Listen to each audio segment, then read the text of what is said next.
Yo, what up? What's poppin'? Back at it again with another video, and I'm coming at y'all back to back. I never get tired of doing this. Like I said before, being a YouTuber, being a content creator, this shit right here, this is a 24/7. This is not a 9 to 5.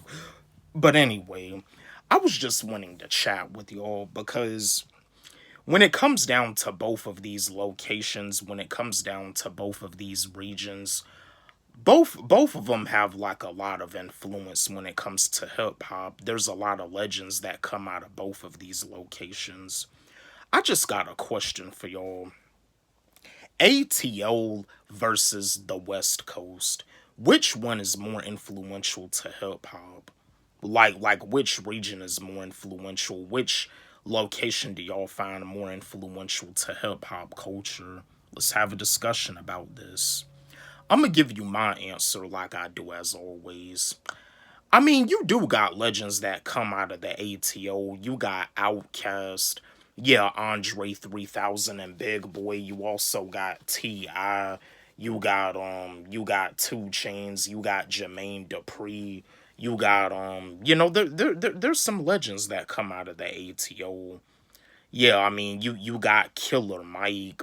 You know what I mean? You definitely got some good ones that come out of the ATO. But when it comes down to the West Coast, Snoop Dogg, Dr. Dre, Ice Cube, Nipsey Hussle, Kendrick Lamar, YG, I gotta go with the West Coast. Yeah, I mean, the ATO don't have nothing on the West Coast. I mean, people can say whatever they want, but when it comes to talking about Dr. Dre, Snoop Dogg, Ice Cube, Easy E, yeah, MC Ren, yeah, NWA, DJ Yellow, the West Coast has the whole influence. Yeah, the Dog Pound, Corrupt, Nate Dogg, like the West Coast is more influential. I mean, people can say whatever they want to say, but the West Coast, they dominate the ATO. The ATO is no match when it comes down to the West Coast if they want to talk about the hip hop influence. ATO doesn't have nothing on the West Coast. I'm sorry. People can say whatever the fuck they want to say, but the West Coast is at the top. The West Coast is above the ATO. The ATO can't fuck with the West Coast at all. But yeah, like when it comes to talking about Nipsey Hussle, Dr. Dre, Snoop Dogg, Ice Cube, Easy E, yeah, like when it comes down to talking about, and yeah, I'll say that Suge Knight. I mean, Suge Knight is not a rapper, but Suge Knight, people say that he's like the hip hop villain, but Suge Knight, with him forming Death Row Records, Suge Knight is a legend for what he did with Death Row Records. I mean, yeah, Suge Knight, I mean, he is like a villain in hip hop, and now he's currently incarcerated. He's incarcerated right now, serving a life sentence. But yeah, Suge Knight is a legend for what he did with Death Row Records, and yeah, I'll admit that he is legendary. But that's the thing about it, though. When it comes down to the CEO of the record label, the artists are the ones that put the CEO in that position.